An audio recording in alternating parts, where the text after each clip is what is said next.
नमस्कार. आज आपण एकदम झटपट तयार होणारी मसाला भाकरी कशी बनवायची याची रेसिपी पाहणार आहोत. चला तर रेसिपीला आपण सुरुवात करूयात. इथे मी 5 ते 6 हिरव्या मिरच्या घेतलेल्या आहेत व यामध्ये आपण 8 ते 10 पाकळ्या लसूण घेतलेला आहे व यासोबत आपण यामध्ये अर्धा चमचा जिरं घेणार आहोत व आपण यामध्ये चवीप्रमाणे मीठ घालूयात व आपल्याला याचा दरदरीत असा ठेचा वाटून घ्यायचा आहे. तुम्ही हे मिश्रण मिक्सरला सुद्धा बारीक करून घेऊ शकता. आपला मिरचीचा ठेचा रेडी झाला की इथे मी ज्वारीचं पीठ घेतलेलं आहे. 1 कप इथे मी ज्वारीचं पीठ घेतलेलं आहे.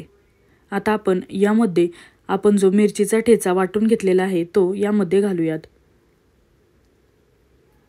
तिखट मीठ तुम्ही तुमच्या आवडीनुसार कमी जास्त करू शकता. आता आपण यामध्ये बारीक चिरून घेतलेली कोथिंबीर घालणार आहोत. तुम्ही इथे मेथी सुद्धा बारीक चिरून घालू शकता. आता आपण यामध्ये लागेल असं पाणी ॲड करून ज्याप्रमाणे आपण भाकरीचं पीठ मळतो त्याचप्रमाणे आपल्याला हे पीठ मळून घ्यायचं आहे. व्हिडिओ दाखवल्याप्रमाणे थोडं थोडं पाणी ॲड करत आपल्याला हे पीठ व्यवस्थित मळून घ्यायचं आहे. ज्यावेळी घरामध्ये भाजीला काही शिल्लक नसेल अशा वेळी तुम्ही ही रेसिपी बनवून नक्की ट्राय करा. चवीला अतिशय अप्रतिम लागते व झटपट तयार होते.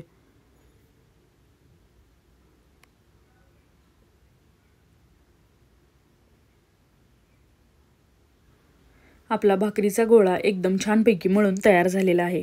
आता आपण यामधून बॉल साईज छोटासा गोळा बाजूला काढून घेणार आहोत व व्हिडिओ दाखवल्याप्रमाणे आपल्याला याची भाकरी थापून घ्यायची आहे.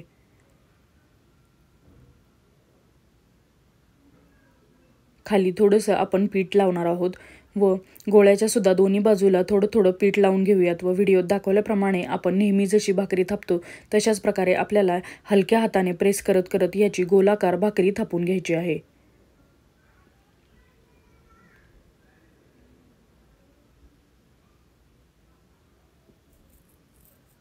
आपली मसाला भाकरी तयार आहे. आता आपण यावर थोडंसं तीळ घालणार आहोत. थोडंसं तीळ घातल्यानंतर आपल्याला पुन्हा एकदा ही भाकरी छानपैकी थापून घ्यायची आहे जेणेकरून तीळ यामध्ये व्यवस्थित बसतील.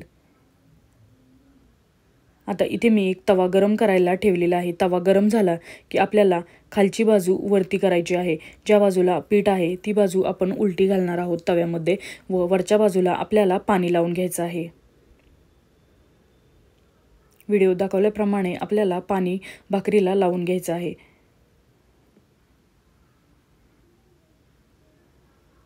भाकरीला लावलेलं पाणी पूर्णपणे सुकलं की मग आपण ही पलटवून घेऊयात व दुसऱ्या बाजूने सुद्धा गोल्डन ब्राऊन होईपर्यंत छानपैकी ही भाजून घेणार आहोत. नेहमीची रेग्युलर आपण ज्याप्रमाणे भाकरी बनवतो तशीच आपल्याला ही भाकरी बनवायची आहे.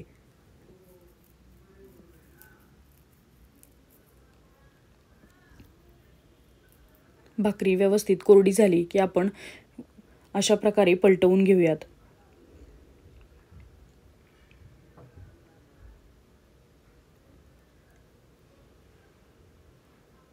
एक 4 ते 5 मिनिटं मीडियम टू हाय फ्लेमवर आपल्याला खालच्या बाजूने ही गोल्डन ब्राऊन होईपर्यंत भाकरी व्यवस्थित भाजून घ्यायची आहे.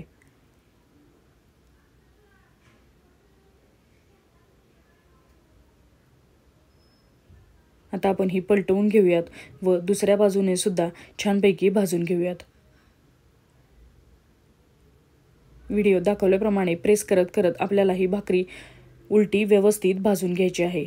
आपली भाकरी छानपैकी फुगायला सुरुवात झालेली आहे. ही भाकरी तुम्ही कोरडी सुद्धा खाऊ शकता. तसेच लसणाच्या चटणीसोबत किंवा तुमच्या कोणत्याही आवडीच्या चटणीसोबत ट्राय करू शकता किंवा लोणच्यासोबत सुद्धा खाऊ शकता. चवीला अतिशय अप्रतिम लागते. एकदा नक्की ट्राय करून पहा.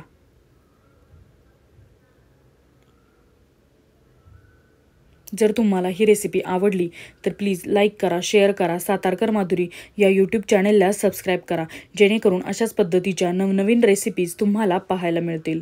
धन्यवाद.